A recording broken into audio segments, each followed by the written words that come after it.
Okay, okay, I don't know what the fuck that is. Okay. So, we're back. We are going to go back over the history part, and I've decided that I'm going to just look at the history of how the Dahmer case has been exploited, because I have decided that this is essentially a very... What if this thing's tracking my face? Anyway, this is a very talked about case, and if you're watching this video, I'm going to be making it with the assumption that you know the Jeffrey Dahmer case, you have seen the Jeffrey Dahmer TV show, or fucking tens of documentaries, or listened to a true crime podcast about it, or watched the Monster series, or know about the case, or read a book, including the dad's book. That just makes it easier. I'm assuming this video essay is about how the Dahmer show was exploitative, not Jeffrey Dahmer himself. And it would take me a very long time to go over the Jeffrey Dahmer case. If you want to learn about it, I highly recommend you go watch or listen to Stephanie Sue on Rotten Mango. She does a very good deep dive on the Jeffrey Dahmer case. She's very ethical. She does exactly what Ryan Murphy did not do in this series, where she reached out to the families. She either reaches out to families of ongoing cases, or she does as much research as she can, and she always gives proceeds to organizations so that there is some good coming out of true crime, which is an issue that is very often not discussed, because true crime can easily become a very, very, very exploitative topic. So, for the history of true crime, essentially Jeffrey Dahmer was arrested in 1991 after he murdered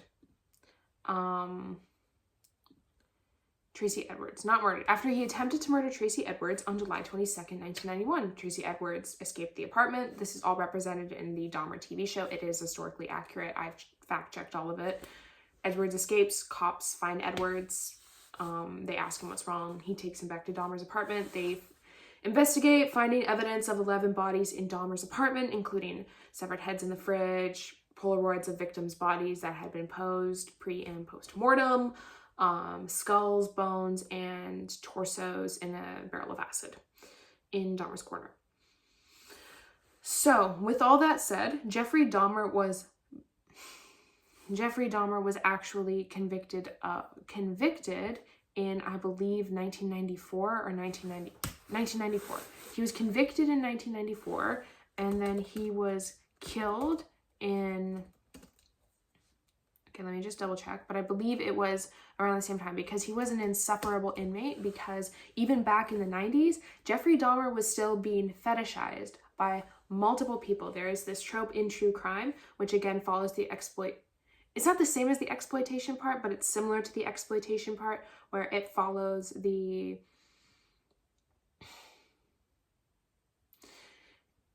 It follows the, like, I can fix him trope, if anyone's familiar with that. Basically, girls fetishized Jeffrey Dahmer even though he was gay. They said, oh my god, he's so hot. Okay, so Jeffrey Dahmer was murdered November 28, 1994, after he had been convicted and sentenced to, I think it was something like 700 years, not even 900 years. He wasn't given the death penalty, but he confessed to killing 17 people. 11 bodies were found in his apartment. And I believe sentences.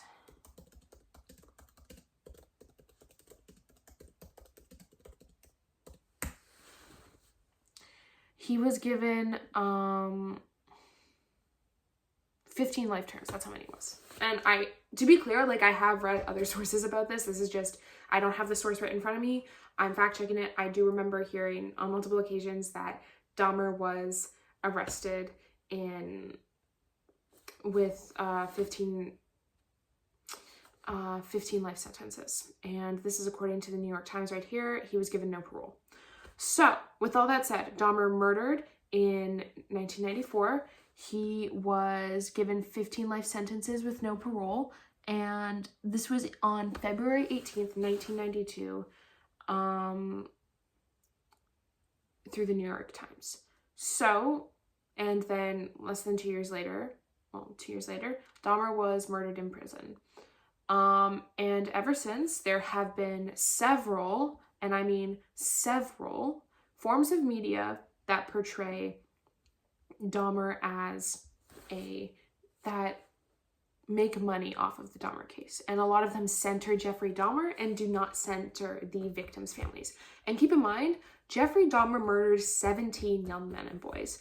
A lot of them were men of color whose cases were ignored solely for the fact that they were men of color. But I will get into that at a later point in the video. But for now, we are going to focus on how historically the Jeffrey Dahmer case has been exploited and how historically these victims have not been acknowledged. So you have the Dahmer 2002, which starred Jeremy Renner and was directed by Jacob Davidson, and co-written and directed by Jacob Davidson, and co-written by David Burke. Yes, that is correct. It came out in 2002. It got a 5 out of 10 on IMDb. And it came out in 2002. It came out 8 years after Jeffrey Dahmer had been murdered. After Jeffrey Dahmer had died. It came out 11 years after he had been arrested for committing 17 murders, and 10 years after he had been convicted of 15 life sentences without the possibility of parole. And yet they still made this, which I will never understand, because that is just a very inappropriate timing. Anyway, then the Jeffrey Dahmer Files in 2012, directed by Chris James Thompson. If you look up the Jeffrey Dahmer Files and you just look up a brief overview, here, I'll just pull it back up.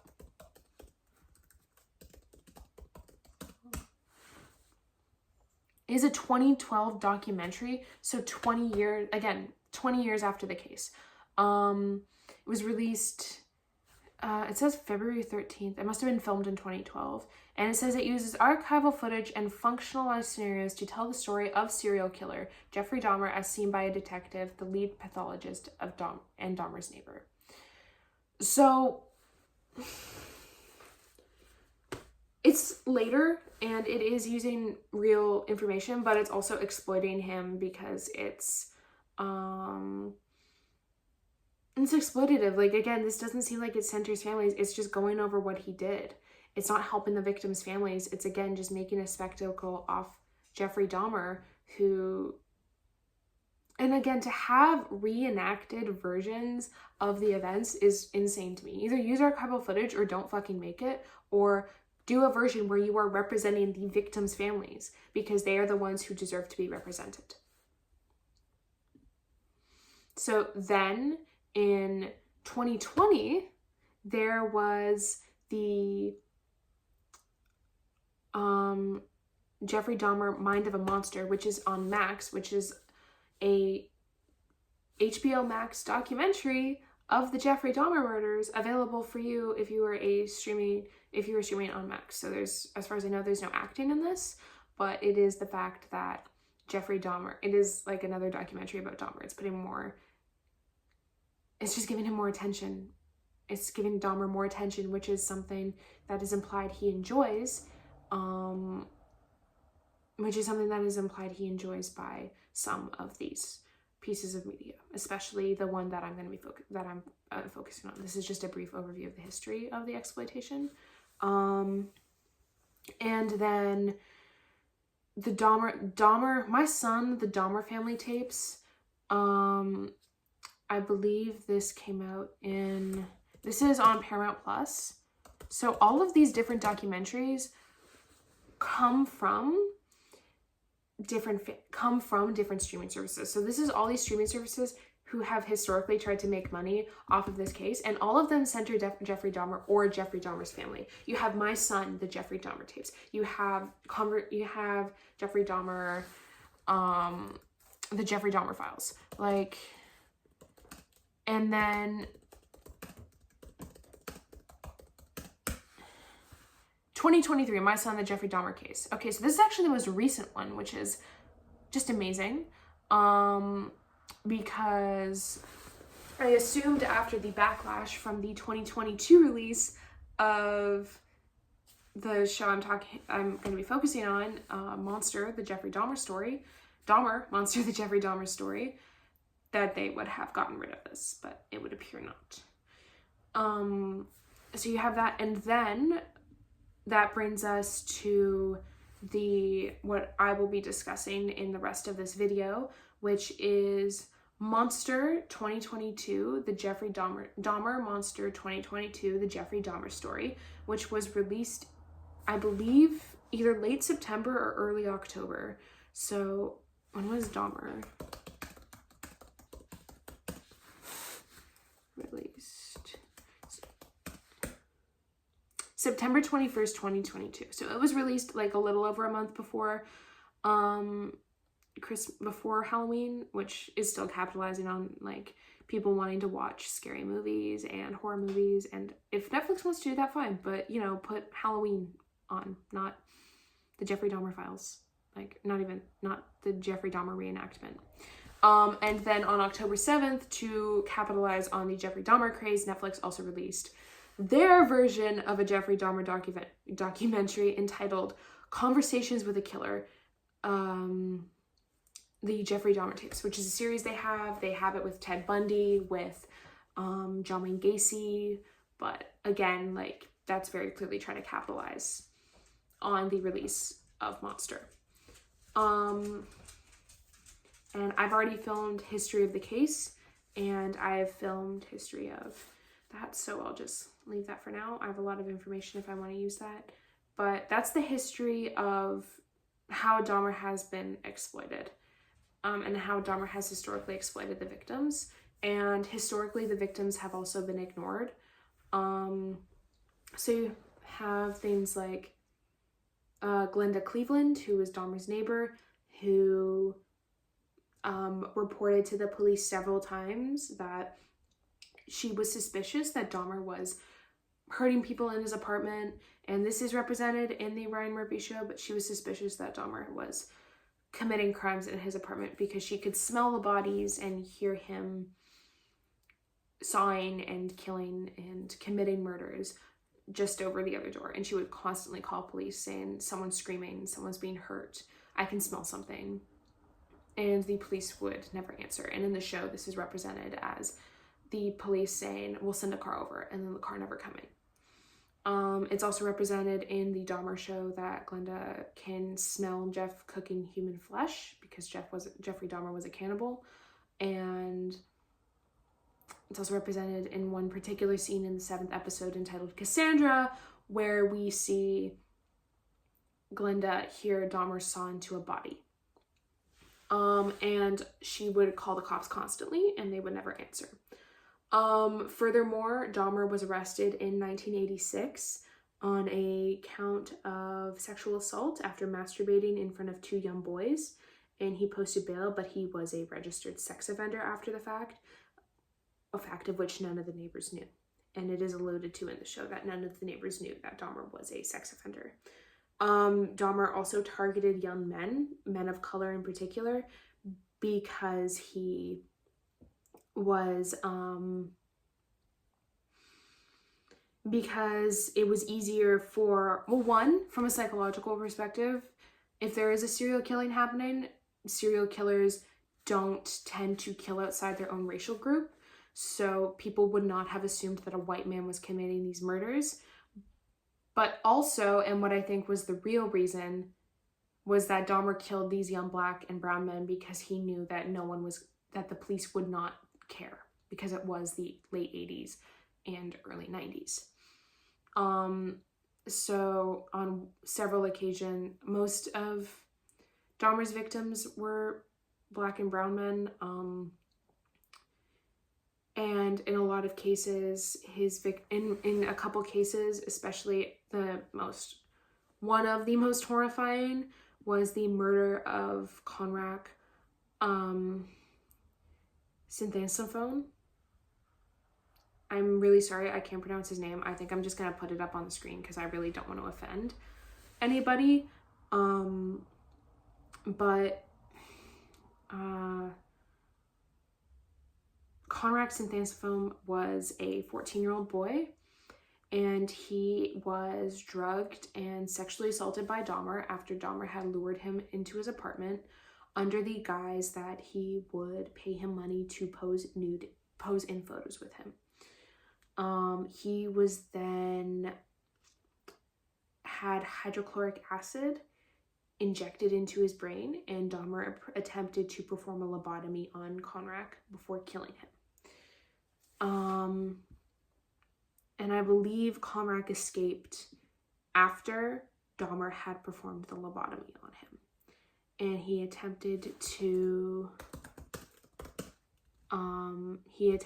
go to police, and he attempted to escape, and he was found naked and confused wandering outside of Dahmer's apartment, to which, as is presented in the show, Glenda Cleveland found him, called the cops, and tried to keep him with her before the cops arrived. However, Dahmer arrived at the same time and said, "This is my boyfriend. He's drunk. He's 19.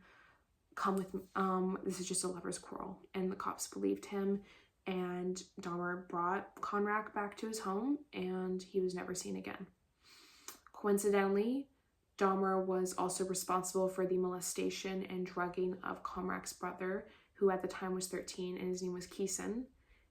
And Keeson was lucky enough to escape Dahmer and go to the police, and Dahmer was arrested and held for a week, but he did post bail.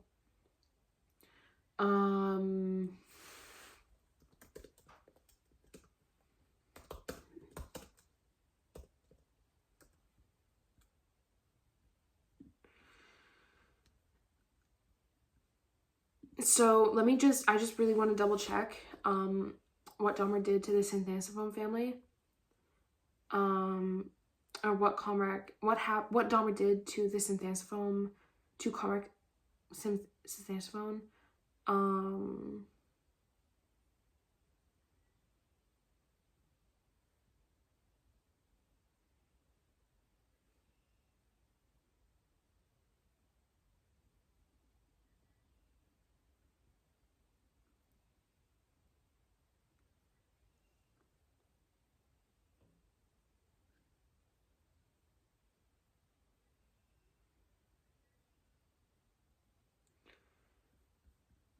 Oh, fuck.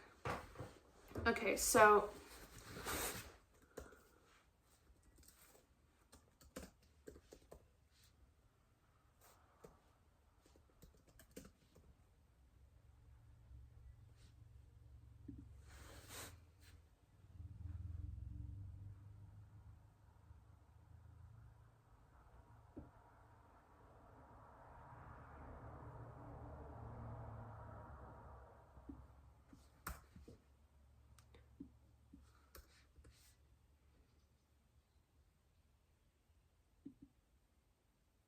Glenda Cleveland. Okay, good. Sorry, I just wanted to make sure I had the right name because I'm looking at this.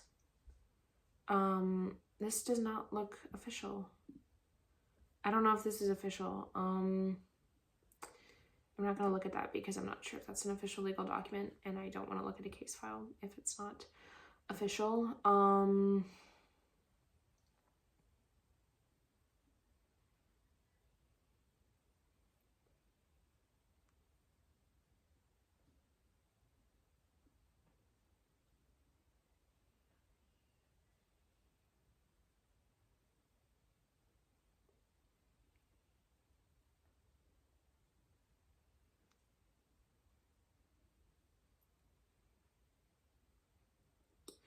Okay.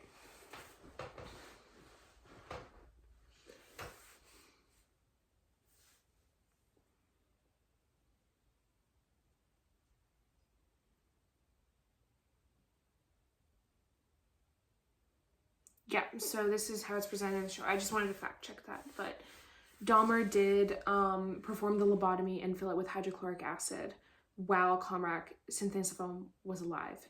And then he escaped and attempted to get help from the police, but instead they returned him to the care of his boyfriend Dahmer, and he was never seen again.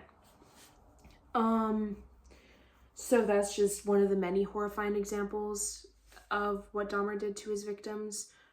And this is really important. Just historically, that is how the police treated Dahmer's victims. They did not care, and historically, Dahmer exploited the racism in the Milwaukee Police Department as a way to avoid being arrested. And then this is represented in the TV show. And another historical component was that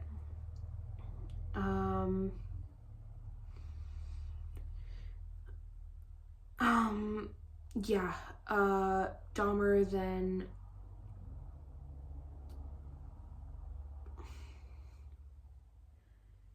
other historical events are portrayed that specifically did not get the consent of the victims' families. And one of the most important parts of this that did not get consent to the victims' families was the court trial aspect. Dahmer did not, Ryan Murphy did not reach out to the families of the victims before creating this show. So when Ryan Murphy recreated the court scenes involving the victim impact statements of Dahmer's victims and portrayed the families of Dahmer's victims on the stand describing what happened to them, they did not know that would be there. And they later came to Twitter stating that this was re-traumatizing for them, and they did not understand why they watched it. They were not compensated, and they were not given money for the event, which is ironic given the fact that a significant amount of the last 2 episodes involves Lionel Dahmer being angry because he was denied the royalties from the book he wrote called Where Did I Go Wrong?, talking about how he didn't understand what happened to Jeffrey Dahmer and why Jeffrey Dahmer was the way he was, and what he thought he could do as a parent, if he could do it over again, to stop Jeffrey Dahmer from becoming a killer. The show also shows the cops who were arrested, who were ignoring the 2 cops who did not listen to Glenda Cleveland when she called, and that it shows them ignoring her call. It shows them getting angry and calling the Synthesis-Savon family, telling them to just saying some really awful things to them, very racist, very xenophobic things, because they're angry that they were, in the show, removed from the police force as punishment because they failed to check on Dahmer after Glenda Cleveland had called, because they thought she was just being erratic. And they were also responsible for Conrax and Synthesis-Savon being given back to Dahmer. And in the show, they are stated saying, well, he looked 19 because he was really tall.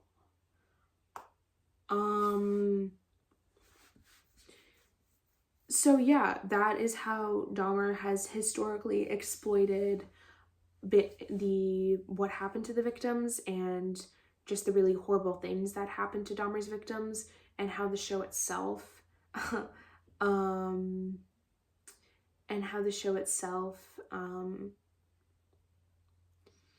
didn't really do anything to help the victims. They were not given any royalties. They were not given any compensation for the show. They were not warned about the show, which has historically happened. And a lot of them have stated that it is very re-traumatizing. I believe it was... Here, actually, let me just pull up the quote.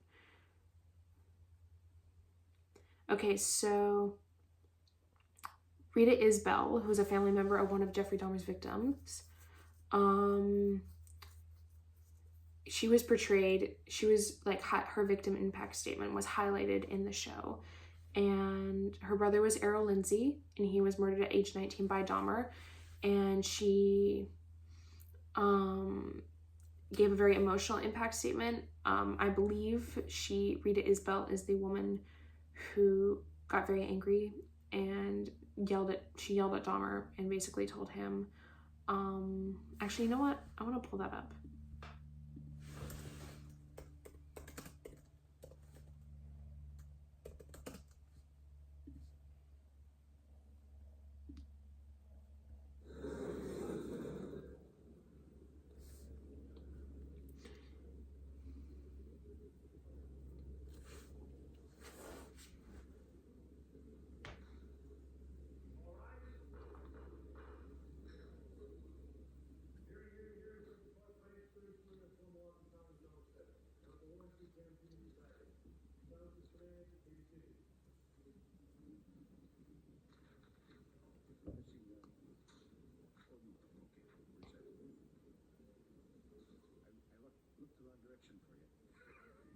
Okay, why did you call the case so we can make a record of this here? Case number F912542, State of Wisconsin versus Jeffrey L. Dahmer. Currency for the record, please. Milwaukee County, appearing for the state of Wisconsin. With me at council table is Assistant District Attorney Carol White and Assistant District Attorney Greg O'Mara. Also at council table is Lieutenant Kenneth White of the Milwaukee Police Department, who has been with us through this hearing. It's Rita Isbell, and I'm the oldest sister of Harold Lindsay. Whatever your name is, Satan. I'm mad. This is how you act when you are out of control. I don't want to ever see my mother have to go through this again. Never, Jeffrey. Jeffrey, I hate you, mother. I hate you. This is how you know.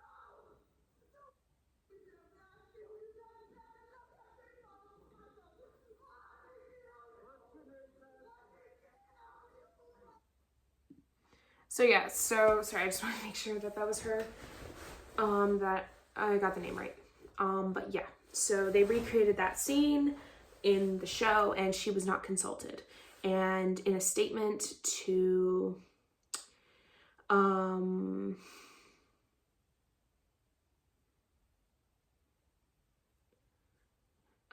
a statement, I'm not sure, to Insider, in an essay, she wrote this essay for Insider, and in a statement to Insider, she said, when I saw some of the show, it bothered me, especially when I saw myself. I saw my name come across the screen and this lady saying verbatim exactly what I said. If I didn't know any better, I would have thought it was me. Her hair was like mine. She had on the same clothes. And that's why it felt like reliving it all over again. It brought back all the emotions I was feeling back then. I feel like Netflix should have asked me if we mind how we felt about making it. They didn't ask me anything. They just did it. I could even understand if they gave some money to the victims' children. The victims have children and grandchildren. If the show benefited them in some way, it wouldn't feel so harsh and careless. It's sad that they're just making money off this tragedy. That's just greed. She added, the episode with me is the only part I saw. I didn't watch the whole show. I don't need to watch it. I lived it. I know exactly what happened. And it says later that Ryan Murphy and Netflix declined to comment. So that is the history of how Dahmer has been exploitative. That is the history of exploitation that has taken place in the Jeffrey Dahmer case. And that is the history of the racial exploitation in the Dahmer case. And now I will be moving on to the psychological perspective on the Jeffrey Dahmer case. Obviously, there's been a lot of controversy about what happened, about why Dahmer was the way he was. So I talked about this in previous episodes. I talked about this in episodes. I've been filming for a while and I've stopped and started videos. So I talked about this in a previous filming in a previous video that I filmed 20 minutes ago maybe, where there was a lot of debate about why Dahmer was the way he was, and a lot of time was given to this in the show, which I didn't really think was necessary, because to me, it just seemed like Ryan Murphy was trying to get us to empathize with Jeffrey Dahmer. But essentially, Dahmer was shown as being taught how to dissect animals by his dad, and he was also shown finding his mother. So I'll start with the mom and then I'll go with the dad, okay? So Jeffrey Dahmer was shown to, in the show and in real life, it was shown that his dad taught him how to dissect animals because he thought he had an interest in biology and would want to become a doctor. So he would take him to go find roadkill on the side of the road and bring it back to the garage, and they would cut the animals open inside the garage. And his dad, Lionel, would teach him how to dissect animals. So at least in the show, it's described that the mother thought that Jeffrey Dahmer actually, that this was one of the reasons Jeffrey Dahmer was the way he was, because he was very young seeing these things. He was a child and he was really quiet. So there is that theory that this is one of the reasons Jeffrey Dahmer's psychology was the way he was. There's also this other theory that is also presented in the show, which is Jeffrey Dahmer's mother was unstable and she would take medications while she was pregnant with Jeffrey Dahmer, and that the medications she took while she was pregnant with him were one of the reasons why he developed differently. And it also shows scenes of Jeffrey like finding his mom after having killed herself when he's very, very young, like 4 or 5, and it shows him finding her and calling the cops and having him take her away, having the police and the medics take her away after killing herself. And at least in the show, it's referenced that the mother didn't really want anything to do with Jeffrey. And it's shown several times that the parents were in a very unhappy marriage and that they were always fighting. It is also referenced in the show that Jeffrey maybe was like this because of a hernia surgery. His dad says in one of the final episodes, my son, one day he went into a hernia surgery when he was 4, and when he came out, he was never the same. Maybe that was it. Again, this is the show I'm talking about. I don't know Lionel Dahmer's actual feelings about this. He doesn't know. He wrote a book saying Where I Went Wrong, where he discusses how he's unsure of what happened.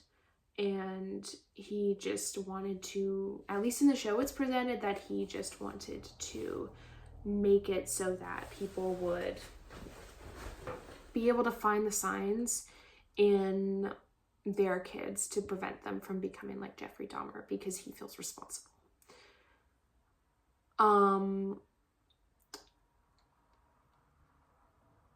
Yeah, and I think this is a very interesting case because it's very hard to understand with Jeffrey Dahmer what happened. A lot of the times with serial killers, there's this conversation of nature versus nurture, where psychologically, are we born evil or are we made to be evil? And it looks at how, like, what happened to people growing up made their psychology this way, and psychologically why they would act this way.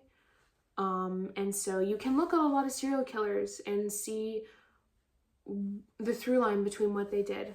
So you can look at people like Ed Gein, and you can see that he had this very disturbing relationship with his mother, and that he always had to take care of her, and that she didn't treat him very well, and that he just struggled a lot, and she was very abusive, very religious, and she drilled it into them heavily.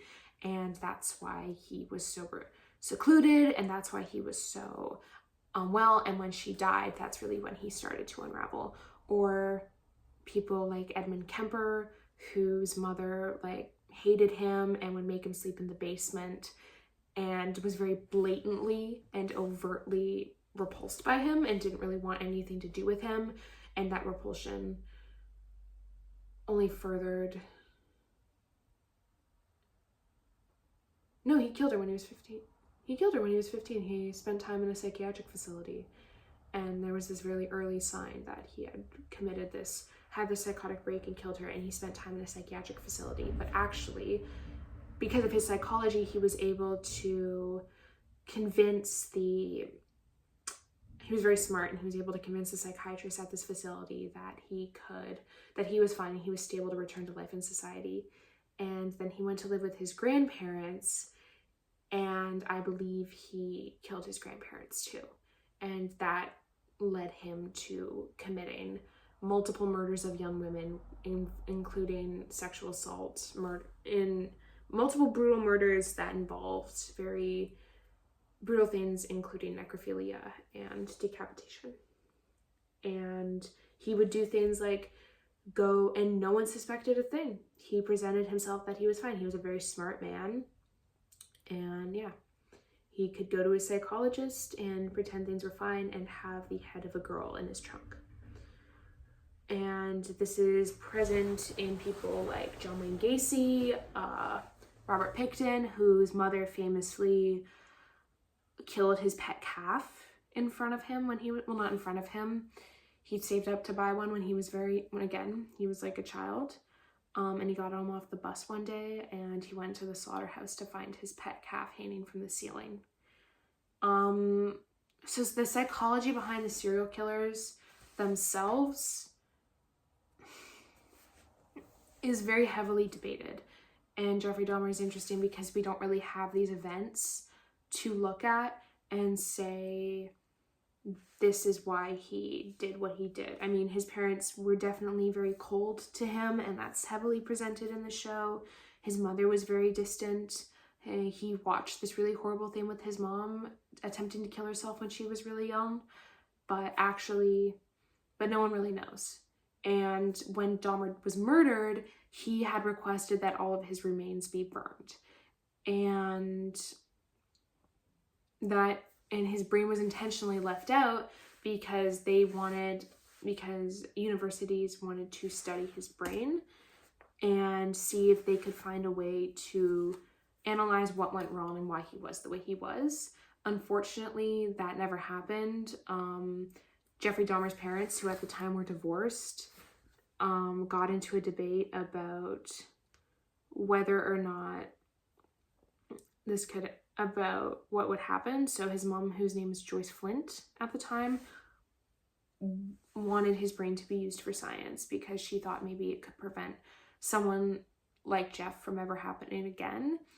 And his dad refused because he thought that it was Jeffrey Dahmer's wishes to have his body burned, and that included his brain. And it ensued a legal battle. The judge sided with the dad, and the brain was destroyed.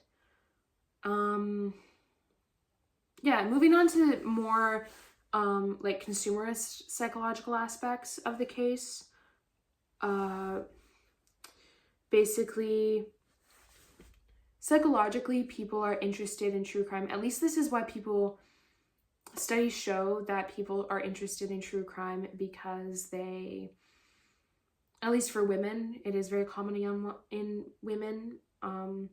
Studies show that they are interested in true crime because they believe that it allows them to fulfill their worst case scenario in their head, and it allows them to understand, to maybe prepare for the potential worst case scenario.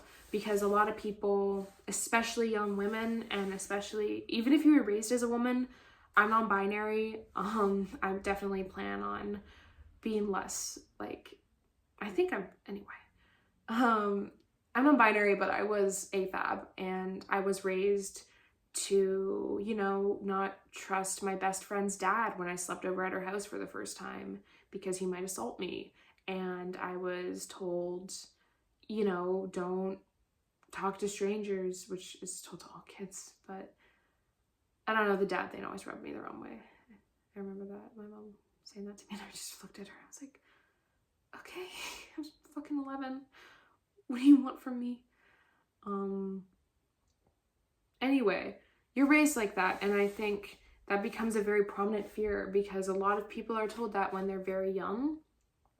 And I think true crime allows a lot of young women to imagine the worst case scenario and understand the worst case scenario and maybe prepare for it, because you can listen to a true crime podcast about people like the woman in the box, or you can listen to a true crime podcast about people like Ed Gein or Mary Vincent, who are all these cases of people getting abducted and thrown into cars, and how they escaped and how they survived, and how the people who did hurt them and assault them acted, and how these women survived. So Mary Vincent survived because she knew that she could clog the blood flowing out of her arms by using mud.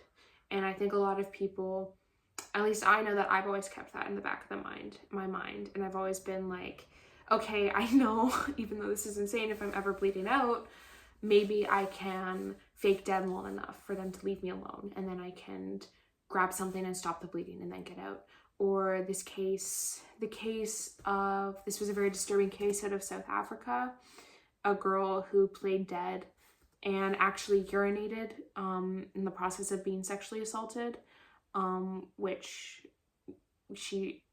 prevented her from dying later on because there was no more urine left in her system, and she was stabbed several times to the point where she was disemboweled, and she miraculously survived all of her injuries. But if she had not done that, she would have died. And these things are taught to people through true crime, and I think that this information is important because it allows people, lets people psychologically prepare in case this hypothetical ever happens where they end up in this very scary situation, and hypothetically they can think, okay, I know how to do it. And it allows them to feel safe and allows them to feel like they can take care of themselves. And I've also heard from people that psychologically it allows them to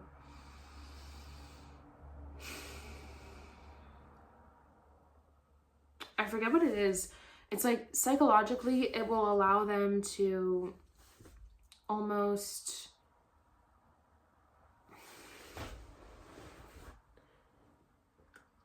I forget what the exact nature of it is.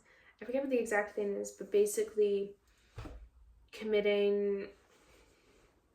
listening to true crime not only allows them to prepare for the worst, it allows them to prepare for the worst case scenario. It allows them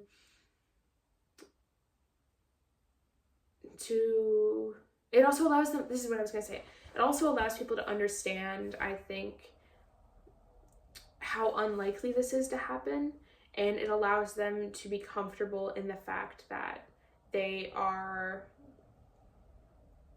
going to be safe, that is very unlikely for you to get abducted, that random abductions are very statistically improbable, and it gives people comfort that these things aren't going to happen because psychologically you've been raised to assume, and that's in your DNA, like rationally okay, maybe that, that guy on the side of the street probably isn't going to assault me, but you never know, and you're raised with that constant fear. And I think true crime can allow people to understand that,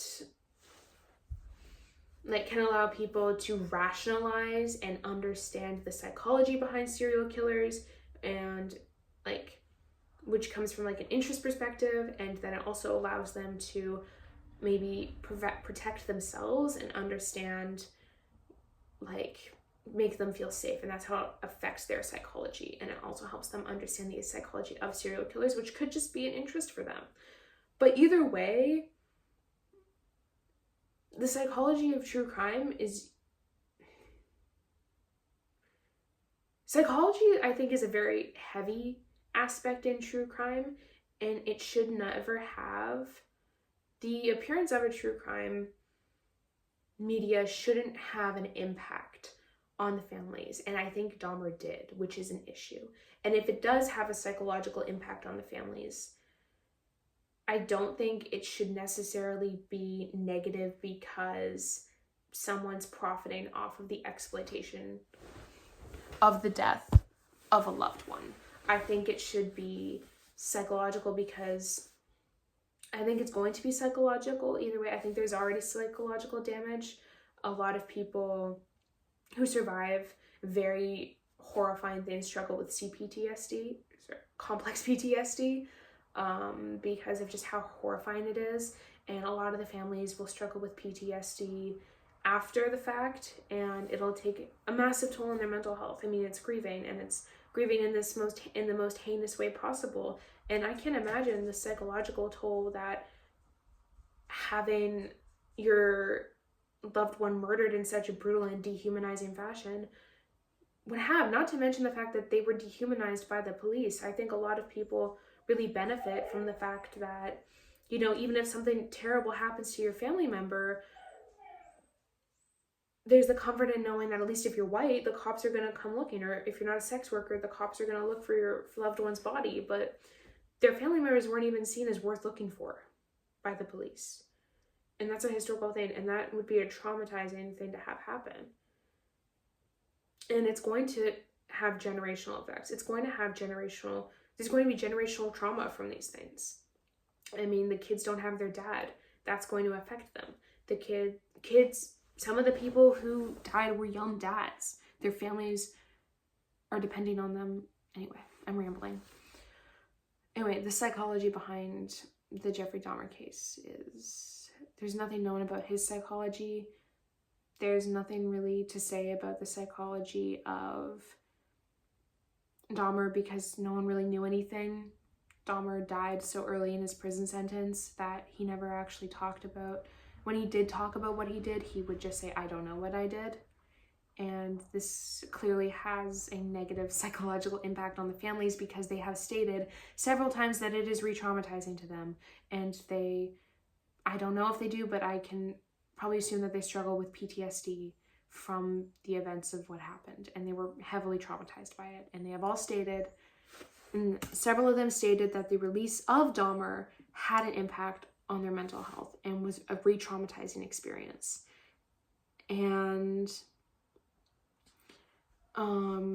there's another quote I want to read from Eric Perry, who was a cousin of Errol Lindsay, and he said, I'm not telling, in it he states on a Twitter post, I'm not telling anyone what to watch. I know true crime media is huge right now, but if you're actually curious about the victims, my family, the Isbells, are pissed about this show. It's re-traumatizing over and over again, and for what? How many movies or documentaries do we need? Like, reacting my cousin having an emotional breakdown in court in the face of a man who tortured and murdered her brother is wild. Wild. In a follow-up post, he wrote, to answer the main question, no, they did not notify the families when they do this. It's all public record, so they don't have to notify or pay anyone. My family found out when everyone else did. So when they said they're doing this with respect to the victims or honoring the dignity of their families, no one contacts them. My cousins wake up every few months at this point with a bunch of calls and messages, and they know there's another Dahmer show. It's cruel. Netflix, and then, in quotations, in the article from Hollywood Reporter, it says, Netflix's Conversations with the Killer Jeffrey Dahmer tapes also aired on October 7th, which was a couple weeks after the release of Dahmer.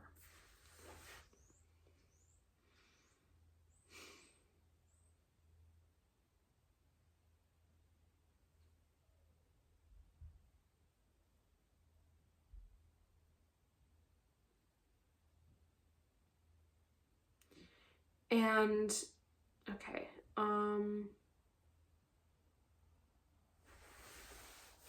so that's all I have for the psychological aspect of the case. My phone's still charging. I'm gonna take a break for a minute because I've been recording for 3 hours, and I've just kind of been yapping about the racial aspects and the history of the case, and it's been like a big jumble of thoughts and my own opinions on it. And I am using information, this is all coming from the research I did on this case. This is my first video essay, and it's like a bit wonky, and I'm also moving soon, and I gotta pack and all that shit. So I'll be back in a minute. I'm taking a piss.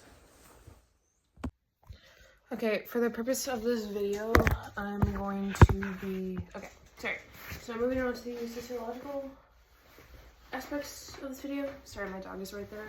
I'm trying to get coffee. Okay.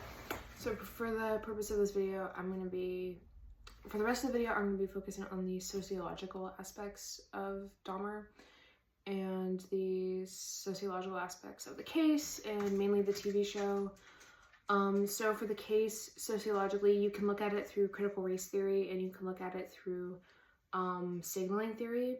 So essentially, critical race theory would tell us that Dahmer benefited from systemic racism because it privileges all white people, because systemic racism is a perpetual thing that basically upholds white privilege and white supremacy. So, and that's not referring to groups like the KKK or the Proud Boys. That's referring to white people benefiting more than people of color because they are white and the system that we live in was built to support them. So Dahmer, and this is featured heavily in the show, and it is a big issue in the show, but Dahmer is not caught for several years. He goes on for 5 years. He kills 11 black men in his time, and a lot of that is because they were black men he was killing, and he was able to get away with murdering them because they were black. And that is addressed at several points in the show. There's a scene where the detectives are interviewing Dahmer. I forget what episode it is in, I'll have it down below, but essentially there's a scene where a cop is interviewing Dahmer. The detectives leading the case are interviewing Dahmer, and they ask him why so many of his victims weren't white. And Dahmer says, I don't know. because a lot of the time he would just respond, at least in the show. They portray him as responding. I don't know. I'm not really sure. I was drunk. Oh, I just don't really know. Yada, yada, yada. And the officer confronts Dahmer and he says, no, you know why you did it. You knew it was because other cops wouldn't care. Which is true. Again, this is perpetuated a lot of the time, at least in the show, through the character Glenda Cleveland. She's Dahmer's neighbor, and a lot of the time she is seen, her scenes involve her calling the cops, saying, hey, this guy, I think this guy is hurting people. I think someone's being killed in these apartments, and you guys need to get over there. And the cops don't take it seriously, and the cops say, oh, it's fine, or we'll send a car over, and they never come because they don't take it seriously, because they're black people, and because they're black people. Essentially, the cops are racist. They don't care about black people. That's it. And you see that, and you see how critical race theory affects that. And you see that white people benefit from it. And you can see that in a lot of true crime media, especially where the victims are white. Like, I think you can look at the Gabby Petito. This isn't the same format, but it was like a pretty big case, and Netflix recently released a similar documentary about the Gabby Petito murder. I won't get too into it. Gabby Petito was killed by her fiance, and it actually centers a lot of the missing white women syndrome, which is a phenomenon, and it was one of the reasons why it got brought up more recently in the media. And yeah, I think her family was consulted in this documentary that was made about her case. They give interviews, they give statements. Sorry, my cat's in the way. They give statements, they talk about their feelings towards her fiance, Brian Laundrie, who was her eventual murderer.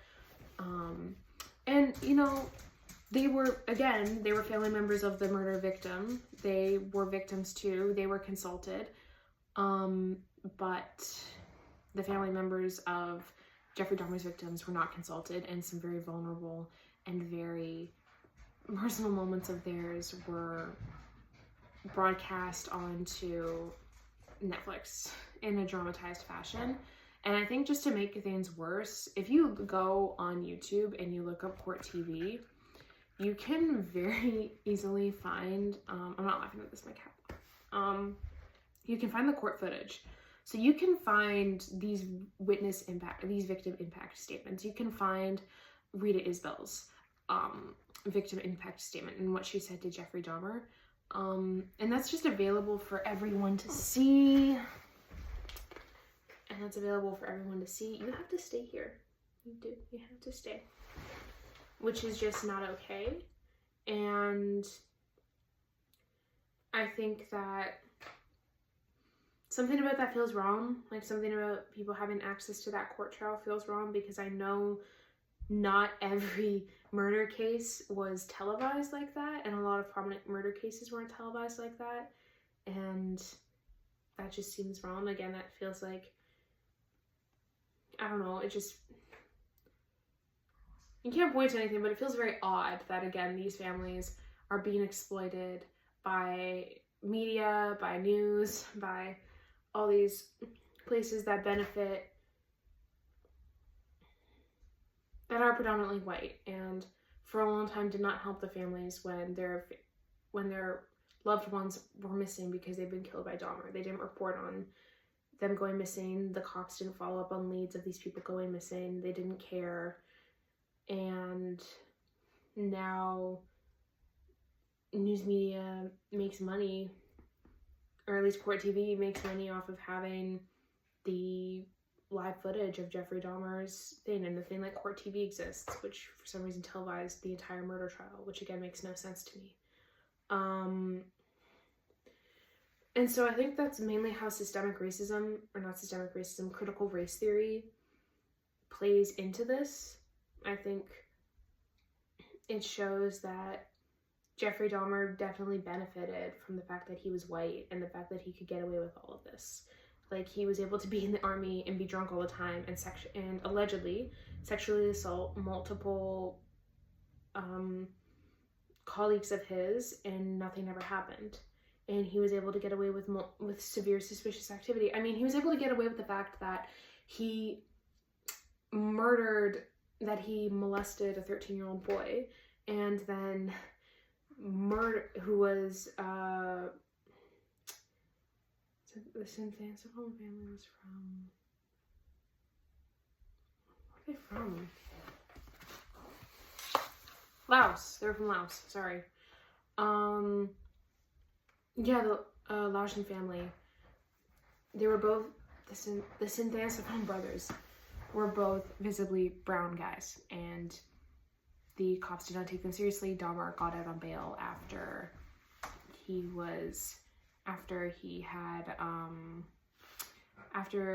the first brother, Kisan. Let me just make sure I got the name right.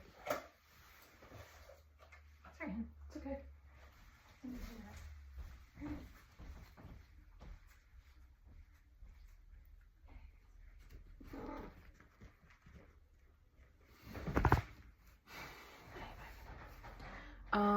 Kisan.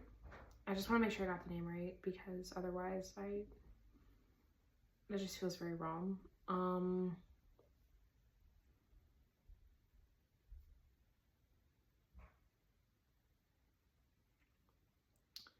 Yeah, so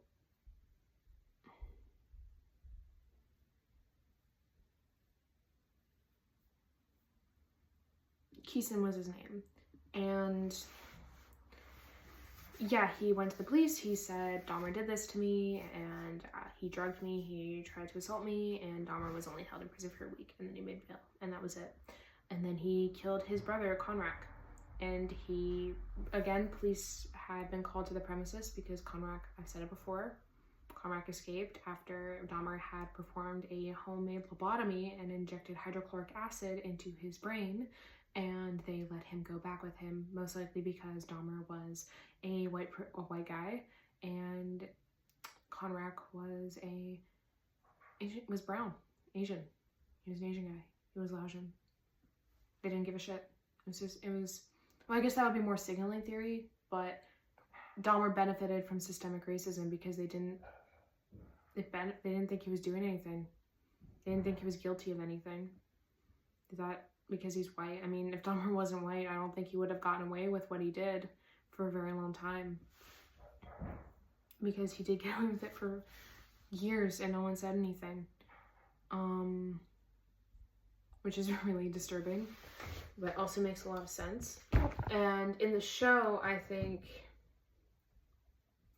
this is represented in the show. You have scenes of systemic racism playing in the show. Like I said, you have Glenda Cleveland being ignored by the cops. You have the Synthesifone.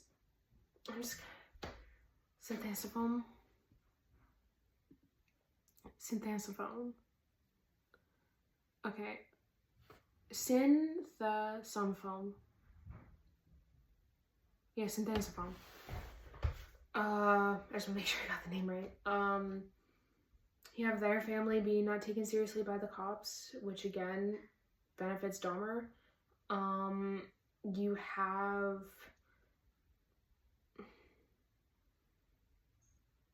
you have the fact that Dahmer was treated,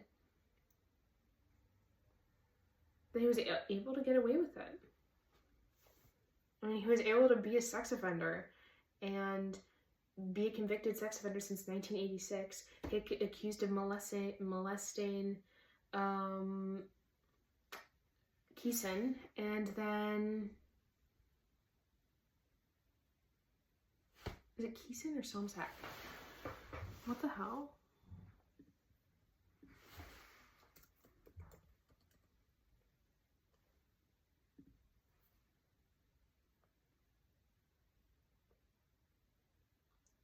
Somsak, why was it spelled Kisan? I gotta fix all that.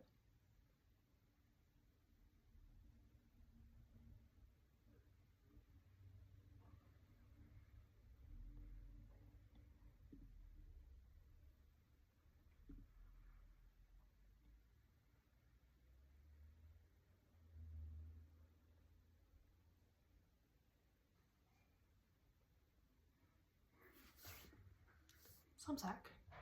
Fuck, I gotta fix that. It was listed as Keeson in another file, which is shit. His name was Somsack. Fuck. Okay, I gotta fix that. But yeah, basically Somsack went to the police and said, "Hey, this guy did this to me," and they didn't care because Dahmer benefited. He was white, and I mean, the show does take steps to highlight that. It has that scene again with the detective who calls him on it, and it has scenes where the police don't treat the like they don't treat Glenda very well. They're not listening to her. There's a scene where she is kicked out of her apartment and she's just told, like, you gotta go, this is a crime scene, and she asks the cop, hey, like, where the hell am I supposed to go? Like, this is my home. And he's just like, I don't care. He just says, ma'am, you just gotta leave. And again, I think it just goes to show, like, it does show it. But again, this is pretty much all we see of these victims' families. We only really ever see them dealing with the, like, very blatant racism that they have to deal with and the loss of their families, and they're portrayed only as victims, but they never take the time to portray the victims as whole people, which I think if you're honoring a family, you at least want to do. Like, I know there's that joke in true crime, at least I make this joke a lot of the time with my friends who listen to true crime, where it's like, you know, if you go missing, they're gonna remember you as like some bright young soul who lit up every room when they walked in and just made everyone feel so warm and happy and all that stuff, and had a bright young future. And jokes aside, yeah, that stuff's ridiculous, but at the end of the day, it's them trying to humanize them. And apart from the witness impact statements, which again were these very emotional and traumatic things for the families and the friends of Dahmer's victims, and scenes where the victims are killed, we don't really get that. And that's not really shown.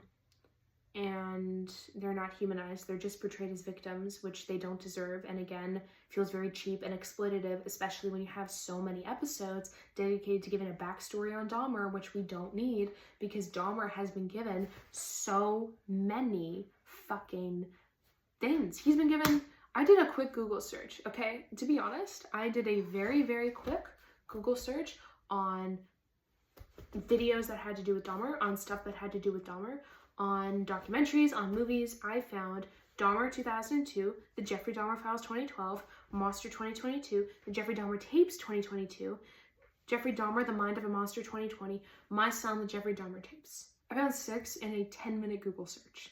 That is insane. That's psychotic. But no one really knows the family members. No one really knows their names. No one really cares. Like, until it was brought up with the TV show that it was released, and again, that was very much ignored. Evan Peters won a Golden Globe for his portrayal of Dahmer. Niecy Nash thankfully did win a Golden Globe. She won an Emmy actually for her portrayal of Glenda, which was really good. And which is good, so not only a white guy benefited from the show, but white guys killing people of color, which is good. But in the very end, like, it could have done more for these people, and it definitely showed a lot of example. It didn't show, the only times it really showed people of color was when it was showing them being victimized because of, like, white supremacy, which isn't good. Like, at the very end of the movie, no one really cares about the apartment complex where Dahmer committed his murders. So it's torn down, and Glenda Cleveland is seen going to the Milwaukee, I think it's Milwaukee City Hall, but she's going to Milwaukee City Planning, it must be City Planning, and saying, hey, I wanted to get a memorial or a park built on the site of the Dahmer murders for the victims' families. And they say that's going to be very hard, it's going to take time, people don't really want anything to do with these, with this place because what happened was so horrible. And she's saying, well, these victims deserve to be honored and they deserve to be remembered. And I do agree with that statement, and I think that was good writing in the sense that it gave them that memory. It acknowledged that, but then again, it was only acknowledging them as victims, and then it shows that no one really cared about these victims. And then there's like a small heading at the very, very end, right before the credits roll, where it says there was no park ever built at this complex. And there are other shows of blatant like white privilege, like, and systemic racism. There's the scene where I believe it is upon Dahmer's, it's not upon Dahmer's execution, it's when Glenda is basically, Ryan Murphy wrote this scene where Glenda Cleveland is getting this award for a citizenship award, and it shows her getting her award, and it's in this like, for Milwaukee, and it's in this like tiny, I think it's a church basement. It looks like a church basement, maybe it's not. Tiny little church basement with donuts on the side and a group of other people in the community, and she gets given her award, but no one else is there. And juxtapose that, they had a shot of the cops who refused Glenda's call, gave Conrack back to Dahmer, and getting reinstated for their dismissal, because they were dismissed in the show by the head of the Milwaukee Police Department, because he was like, what the fuck were you thinking? That kid was clearly 13 and he was incapacitated and fucking naked, and you gave him back to the 30-year-old white guy, because Conrack was murdered May 27th and was last seen May 27th, and Dahmer was caught July 2nd, 1991, May 27th, 1991. It was very recent, is my point. And Conrack was caught in July. Dahmer was caught in July. Yikes. And I just think that, yeah, that is like an attempt to show, but then again, it definitely doesn't do enough, because it's just showing these people as victims of systemic racism, or as these victims of systemic racism, which is a part of critical race theory. And then there's also signaling theory that applies here, where you can examine how the police would have perceived the victims of Dahmer as lesser than, because they have been educated to believe that Black people and gay men are lesser than. So there is definitely, race is definitely the main factor here, where basically because they were Black, they didn't care and they saw them as lesser than, and they didn't see them as being victims. Because a lot of the time we're told that a victim, in this goes back to signaling theory, we're educated that this has to send a signal to us stating that this is a victim, and that victim is usually a petite blonde white woman. And Dahmer's victims obviously did not fall under the category of a petite blonde white woman, so they did not even petite, just a blonde white woman. But I'm non-binary, I'm blonde, I'm white. If I go missing, I'm fine. Like, I'm fine, unless I get top surgery, and then maybe things will go differently, but who knows. But, bad joke. Anyway, but yeah, the cops don't see them like that, so the cops don't care. The cops don't take the time to care. They make excuses. They don't take the time to look into these very, very, very obvious situations. Again, you can go back to that event on May 27th with Jeffrey Dahmer and Conrack, and they don't assume Conrack is a victim because of racism, and because looking through critical race theory, Dahmer is a white guy. He's benefiting from the fact that he's a white man, and the justice system and the police department was built to benefit white men. But you can also look at it through signaling theory and say that Conrack Synthesifome was not the ideal victim in the eyes of these police officers, because he was a young East Asian boy, and because he was a young East Asian boy, and he was 14 and he was naked, but to them he was a 20-year-old brown gay guy who was drunk and naked outside of his boyfriend's apartment, because that's how he appeared to them, because that's all they wanted to believe. And it signaled to them that this guy's not a victim. I don't need to look into this. This doesn't matter, because this is not what I've been taught a victim to be. And they've also probably been taught very racist, very homophobic, very disturbing stereotypes that tell them that these people do not deserve to be given help. These people do not deserve to be seen as victims. They do not deserve to be investigated, which is very, very disturbing, but not surprising.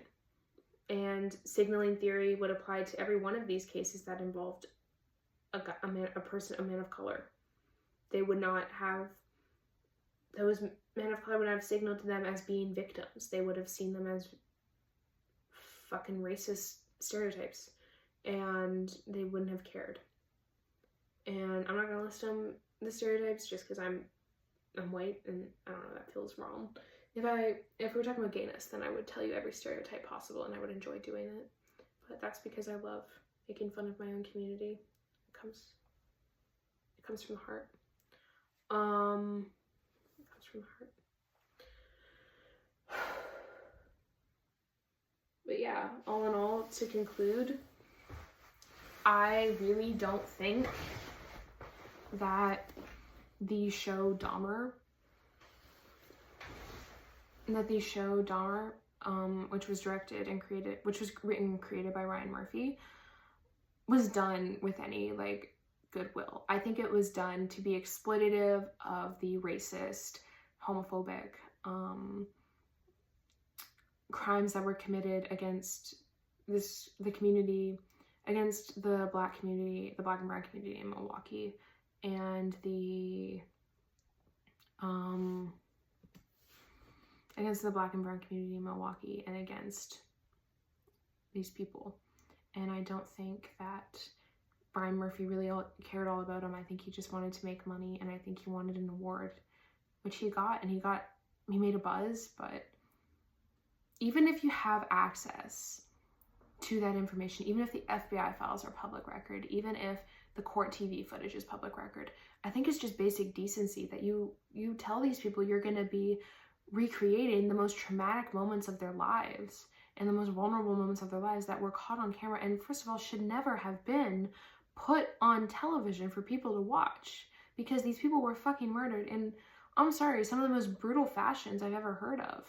And people like continuously kind of erase, either now, like, don't want to acknowledge that. I think Murphy tried, but even then, like, people were not acknowledging the severity of the crime. There was obviously a lot of civil unrest in black and brown communities and in the black community in Milwaukee, and they were very angry, and that is represented in the show. But like in interpretations after, not really. Like interpretations, and by interpretations after, I mean there was this X-Files episode that I was watching the other day, and this was completely by accident. I just turned on the episode, and it featured a guy who was a serial killer, and Mulder and Scully are tracking this guy who's a serial killer, and basically they reference Jeffrey Dahmer, but they avoid referencing anything that is very negative, and it gives like this very one-dimensional, very 1990s perspective on what happened. And basically the FBI detective, not Mulder or Scully, just says maybe some people are born murderous, or, you know, maybe people just, he makes this comment about how, you know, this is a small town, people still leave their doors unlocked, and I don't know, it seemed odd to me, because they do reference Dahmer. He said it's not like that kid, you know why that kid from Milwaukee got away with it was because no one ever expected it to happen. And it just feels like an excuse from people at the time, from media at the time, because the X-Files, although it was in its second season, was such a big show. It just feels like an excuse from the media, because X-Files was on Fox, and Fox runs like the biggest fucking news station, and I mean, actually, I'm gonna look this up. Fuck it, how negative was the...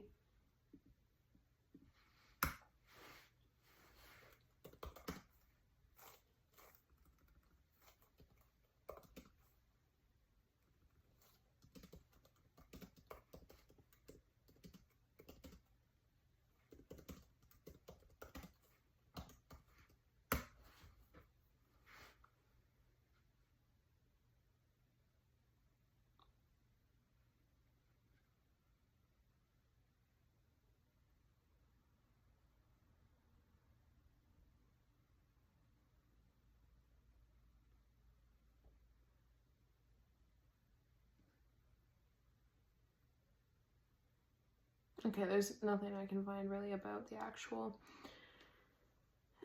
Oh, the Dahmer case, 1991, maybe.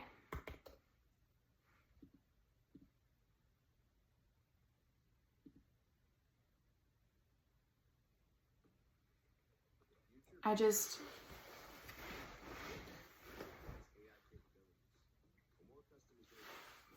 Like, they would have, and this is also represented in the show. Milwaukee police found body parts in a North Side apartment, and now they wonder if they've uncovered some kind of death factory. This was the scene earlier this morning. Police hired a private contractor to haul a refrigerator and a tank of acid out of the apartment in the 900 block of North 25th Street. Because of the acid, some neighbors were evacuated briefly. Police found parts of bodies, leading them to believe the man they arrested is a mass murderer. From our investigation, we feel that this individual strongly is involved in other homicides. We have taken evidence out of the building by the medical examiner to be examined. What brought the police here in the first place? The officers were stopped by an individual who claimed he was in the apartment and became engaged in a dispute with the owner of the apartment and left the apartment and called the officers. A 31-year-old man was arrested at that apartment. The Milwaukee County Medical Examiner will release more details on this case this morning at 10 o'clock. But a police lieutenant tells us he suspects this case could get national attention and could be the most gruesome case we have seen in Milwaukee in years. Okay, so essentially that news report is from Fox 6, actually, and is titled "The First Report Ever Taken of Jeffrey Dahmer," and the X-Files was on Fox. It was run by Fox, like, same production company, Fox Productions, and I don't know, they just very much, there's probably no connection there. That's very, like, conspiracy theorist of me, very Mulder of me, but I just thought that, I don't know, like, it's interesting that you have one of the most famous TV shows of all time in its second season, and you reference the case that your group covered, and that, like, historically Fox News has been very racist, very homophobic, and I just think it's interesting that they would excuse it, like, oh, it's because people left their doors unlocked and didn't think it would ever happen, when in reality, like, we've had fucking serial killers for years. Like, Jeffrey, like, John Wayne Gacy had been caught, Ted Bundy had been around, Ed Gein had been around, Ed Kemper had been around, Son of Sam had happened. Like, there was enough happening for people to be aware that that would happen. So I do not believe in my whole heart, especially considering in this neighborhood, it was like it was a poorer neighborhood. It was a poorer neighborhood. It wasn't a super rich neighborhood. And, like, and you live in a poor neighborhood, you lock your doors. It's not like it was the suburbs. It was in Milwaukee, in the city. So I don't think it's right to blame the victims' families because they didn't lock their doors or because they didn't see it coming. People knew what happened. Family members reported people missing all the time. They just didn't give a shit. And this just goes to show how historically the Dahmer case has been exploited and ignored, and the parts that make people comfortable are the only parts that are ever talked about. Like, when you look at these old cases, the Dahmer 2002, like, that's so insensitive. Like, I don't think you would be making a show like that about, you know, I don't know, like, we're not making movies about COVID.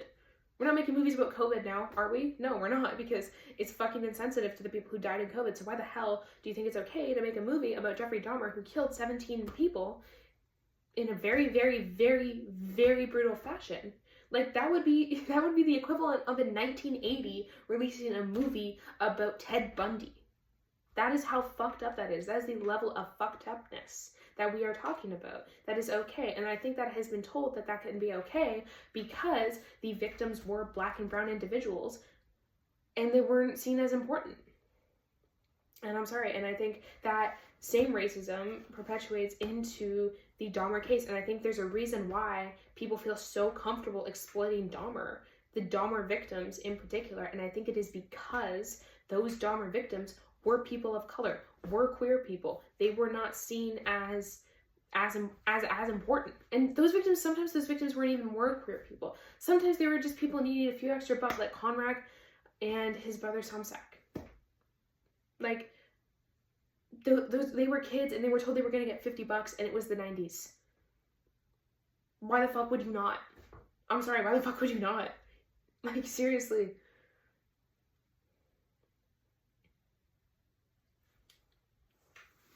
Anyway, sorry. My conclusion got out of hand. But in conclusion, I really don't think that this was made with the purpose of helping the victims. I think it was made so that Ryan Murphy could make some money and Evan Peters could get acclaim for his acting and get a good award. And thankfully, Niecy Nash also got an Emmy because she was a very phenomenal actress in this show. And I really think that if she hadn't gotten the Emmy, that would have been the ultimate, like, fuck you. And that would not have been okay. And I think a lot of people would have been like, what the hell? Because she gives a very good performance. And yeah, I think it's an example of exploitative true crime. And I think it's a good example of how to not ever create true crime media. I think if you are going to make true crime media, you should be making true crime media with the sole purpose of benefiting the victims. And no one benefited from this. No one benefited from the creation of Dahmer except Ryan Murphy and Evan Peters and the people who acted on it. Like, no one benefited from the murder of, the Dahmer's been dead for 30 years. 31 years, almost. Dahmer's been dead for 30 years. And the case has been closed for 30 years. No one is expecting there to be a sudden opening in the case. No one is expecting there to be some sort of finding. It's not like David Fincher making Zodiac, where no one knows what the hell happened to the Zodiac killer and people are still curious about it.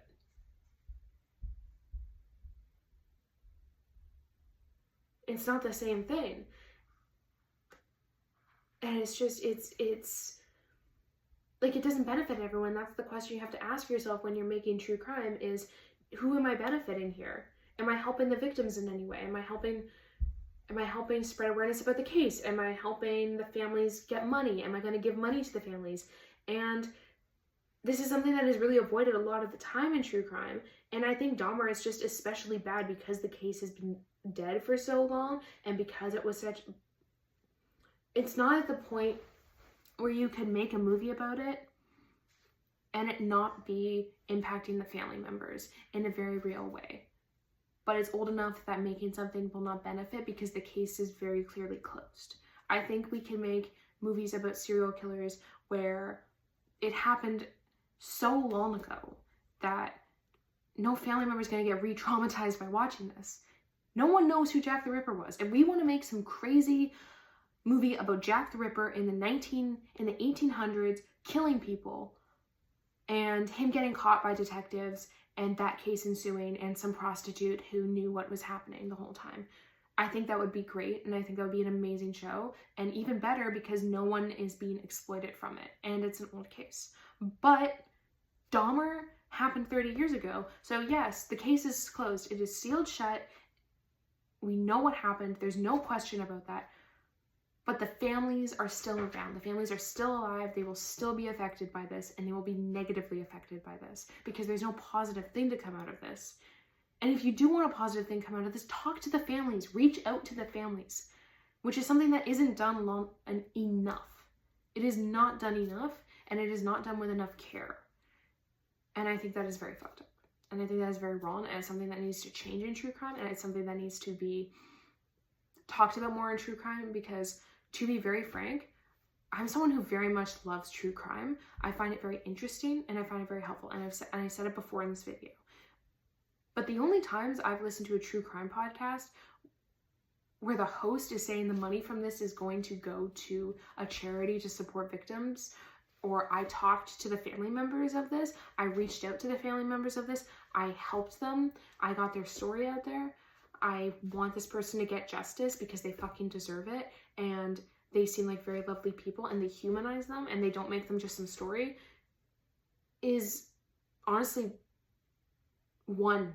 It's one. And I feel like that should be the baseline, because if you're going to talk about these people, at least do it with class.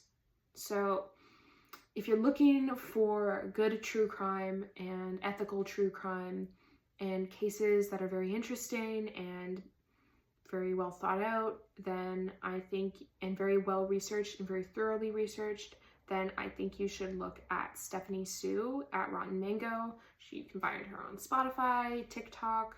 Actually, I don't think she's on TikTok. Sorry. Spotify, Apple Podcasts, anywhere you get your stuff. She's really great. And again, yeah. So thank you for listening, and thank you for watching. And I hope you have a good day.